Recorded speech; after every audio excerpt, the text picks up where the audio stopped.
ये एक दिन भाई सुरेंद्र दुबे मेरे घर पर आए, मुझसे टकराए। मैंने कहा ठहरो ठहरो, रुक जाओ।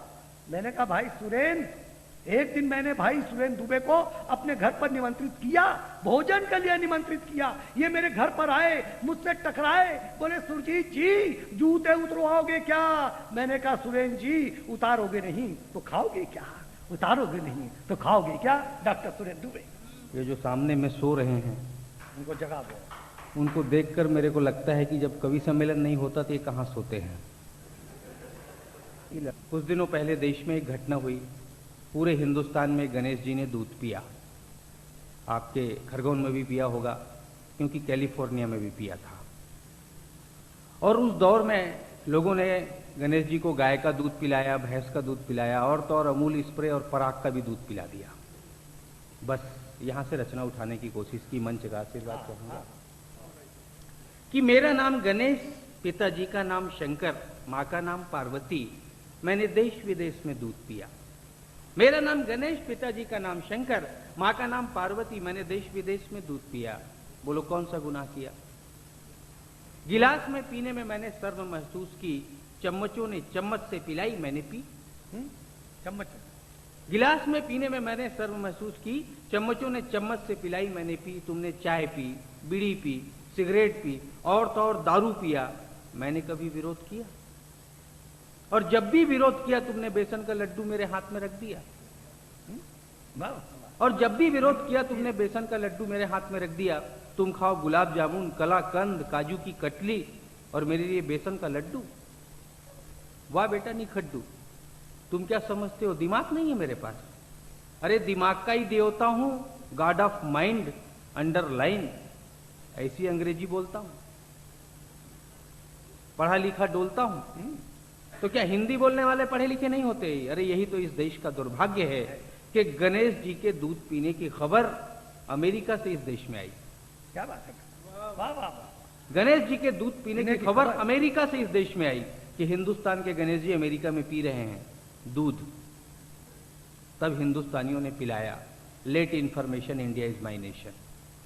मेरा नाम गणेश कहीं भी बिठा देते हो, 11 दिन में उठा देते हो। मूर्ख आदमी देखकर बोलते हो जा रहा है गोबर गणेश। इसी बात का तो ज्यादा क्लेश। पूरा हिसाब किया, एक दिन के लिए ये पूरे देश को गोबर गणेश किया। मेरा नाम गणेश, पिताजी का नाम शंकर। अरे मैंने तो पिया है गाय का दूध, तुमने पिया होगा माँ का दूध। कसम उस दूध की कि एक बार हिम्मत दिखाओ और दिल्ली के शाही तख्त को छठी का दूध याद दिलाओ। और दिल्ली के शाही तख्त को छठी का दूध याद दिलाओ। दोस्तों, राजीव जी ने कहा कि देश 21वीं सदी की ओर जा रहा है। भगवान भला करे राजीव गांधी का कि उन्होंने बता दिया कि देश 21वीं सदी की ओर जा रहा है। नहीं तो हम लोग चले जाते और हम लोग को पता ही नहीं चलता कि देश 21वीं सदी में चला गया है। यहां से कुछ उठाने का प्रयास किया कि 21वीं सदी में जाने का नाम मत लीजिए। कुमार भाई सुनना, 21वीं सदी में जाने का नाम मत लीजिए। इस रूट की सभी लाइनें व्यस्त हैं, थोड़ी देर में डायल कीजिए। 21वीं सदी में जाने का नाम मत लीजिए, इस रूट की सभी लाइनें व्यस्त हैं, थोड़ी देर में डायल कीजिए। एक खूबसूरत लड़की को एक अंधा घूर रहा था। एक खूबसूरत लड़की को एक अंधा घूर रहा था। लंगड़ा इशारे से डिस्को के लिए बुला रहा था। गूंगा झूम झूम कर पॉप सॉन्ग गा रहा था। बहरे ने कहा कितना मीठा गाती हैं, हमारा भी उद्धार कीजिए। लड़की ने कहा इस रूट की सभी लाइनें व्यस्त हैं, थोड़ी देर में डायल कीजिए। 21वीं सदी में जाने का नाम मत लीजिए, इस रूट की सभी लाइनें। और एक पुलिस वाले ने, क्षमा चाहता हूं जो मैं बात कर रहा हूं ये दुर्ग के पुलिस वालों के लिए है, यहाँ के पुलिस वाले तो बहुत अच्छे हैं। एक पुलिस वाले ने आदतन एक स्कूटर वाले को रोका। एक पुलिस वाले ने आदतन एक स्कूटर वाले को रोका, फिर जोर से भौंका, निकाल 5 रुपया, निकाल 5। एक पुलिस वाले ने आदतन एक स्कूटर वाले को रोका, फिर जोर से भौंका, निकाल 5 रुपया। 5 रुपया भी नहीं है तेरे पास, सोमालिया से आए बदमाश। अच्छा 2 दे, और 2 भी नहीं है तो मेरी हथेली में थूक दे, बोनी हो जाएगी। क्या बात है, वाह वाह वाह। हमने चोरी की रिपोर्ट दर्ज की है, आप चोर को खोजने का काम कीजिए। इस रूट की सभी लाइनें व्यस्त हैं, थोड़ी देर में डायल कीजिए। 21वीं सदी में जाने का नाम मत लीजिए। और कुछ दिनों पहले, अभी 8-10 दिन पहले जो उत्तर प्रदेश की विधानसभा में हुआ, एक त्वरित टिप्पणी उस पर 12 पंक्ति में आप तक पहुंचाने का प्रयास करता हूं कि हम आपको एक त्वरित कविता सुनाते हैं, हम आपको एक त्वरित टिप्पणी की कविता सुनाते हैं। उत्तर प्रदेश विधानसभा में हुए वनडे क्रिकेट मैच का आपको देखा हाल सुनाते हैं। पूरी विधानसभा खचाखच भरी है, भाजपा के पीछे पड़ी है। भाजपा के बैट्समैन बैटिंग कर रहे हैं, बसपा के हाथ में बाल, बसपा के हाथ में सिर के बाल। कलराज मिश्र कुर्सी के नीचे, धनीराम वर्मा ने पैर खींचे, गजब का थक्का और भाजपा का छक्का। कल्याण सिंह की मुट्ठी में मायावती के दांत, टूट गए हैं 8-10 विधायकों के हाथ। स्कोर है 2 विकेट में 12, अब मत आना विधानसभा में दोबारा। कविता खत्म हो गई, ताली बजाओ।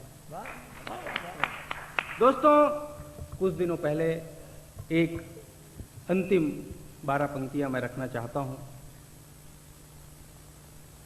कि कुछ दिनों पहले बार्सिलोना में जब ओलंपिक हुआ तो हिंदुस्तान के खिलाड़ी बार्सिलोना गए और बार्सिलोना में जाकर उन्होंने साबित कर दिया कि वो हिंदुस्तान से आए हुए हैं, क्योंकि हिंदुस्तान के खिलाड़ी ओलंपिक में जाते हैं, खाली हाथ जाते हैं, खाली हाथ आते हैं। उनको एक श्रद्धांजलि देने की कोशिश की है एक कविता के जरिए। और उस मैच में जर्मनी के खिलाफ हिंदुस्तान ने हॉकी का मैच खेला। 3 पेनाल्टी कॉर्नर मिले और एक भी गोल नहीं बना। इस बात को ध्यान में रखें और रचना को सुने कि दूसरे चक्र का ताला मैं इस चाबी से खोल रहा हूं। मैं सुरेंद्र दुबे बार्सिलोना से बोल रहा हूं। Running commentary of hockey from Barcelona, live telecast of hockey, India versus Germany, women versus main. मैं देख रहा हूं वातावरण में ठंडक, मौसम साफ है, लगता है हॉकी में हमारे 2-4 बाप हैं। भारतीय खिलाड़ी मैदान में सरपट भाग रहे हैं, कुछ सो रहे हैं, कुछ जाग रहे हैं। बॉल सेंटर फॉरवर्ड में जर्मनी के खिलाड़ी के पास। भारतीय खिलाड़ी सोच रहा है, ये कौन बैठा है मेरी गर्लफ्रेंड के पास। भारतीय खिलाड़ी ने जैसे अपना मुंह घुमाकर टेलीविजन के कैमरे की तरफ किया, जर्मनी ने गचाका दिया, फूट गया ढोल, लोग चिल्लाए गोल गोल। भारतीय खिलाड़ी ने कहा गोल, इसका मतलब हम हॉकी खेल रहे हैं। इसका मतलब हम भारतीय खिलाड़ी ने कहा गोल, इसका मतलब हम हॉकी खेल रहे हैं। यार हम तो क्रिकेट के खिलाड़ी हैं, भाई भतीजावाद भ्रष्टाचार में उगी हुई झाड़ी है। बाल जर्मनी के खिलाड़ी के पास, सिर्फ स्टिक बची है भारतीय खिलाड़ी के पास, उसी को घुसा दिया। जर्मनी का खिलाड़ी चीखा और एम्पायर को पेनाल्टी कॉर्नर दिखा, बाल भारतीय खिलाड़ी के पास। और भारतीय खिलाड़ी ने जैसे ही पेनाल्टी कॉर्नर को गोल में तब्दील करने की हिम्मत जुटाई, एक लड़की चिल्लाई हाय। भारतीय खिलाड़ी ने कहा हाय, अब बाल इधर जाए या उधर जाए। मैं देख रहा हूं स्टेडियम के कोने कोने दर्शकों से खचाखच भर रहे हैं।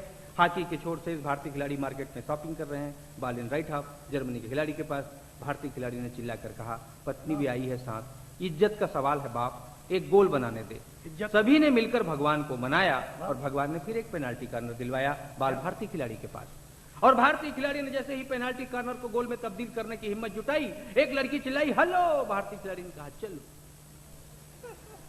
बहुत अच्छे। भारतीय खिलाड़ियों ने अपना तीसरा पेनाल्टी कॉर्नर भी आजमाया, पर पदक तालिका में भारत का नाम नहीं आया। भारतीय खिलाड़ी खेल भावना से खेल रहे हैं, राणा सांगा की औलाद हैं, इसलिए 36 घाव झेल रहे हैं। उन्हें विश्वास है ये गर्दिश भरे दिन कभी तो बीतेंगे और जब ओलंपिक में 3 देश हिस्सा लेंगे, एक पदक वो भी जीतेंगे। विदेशी युवक युवतियां अपने अपने देश का झंडा हिला रहे हैं, भारतीय खिलाड़ी समझ रहे हैं उनको बुला रहे हैं। भारतीय खिलाड़ी अपना सामान समेट रहे हैं, फहराया हुआ तिरंगा लपेट रहे हैं। और 4 पंक्तियां भाई साहब जो दिल से लिखी गई कि इनसे अच्छी तो शूर्पणखा थी, इनसे अच्छी तो शूर्पणखा थी जिसने अपनी नाक अपने ही देश में कटाई। इनसे अच्छी तो शूर्पणखा थी जिसने अपनी नाक अपने ही देश में कटाई। इनको बार्सिलोना में कटाने में शर्म नहीं आई, इनको बार्सिलोना में कटाने में क्या बात है। हारे हुए सूरज की तरह पश्चिम में ढलता हूं, आपको बार्सिलोना से खरगोन वापस ले चलता हूं। आगे का हाल सुरजीत नवदीप से।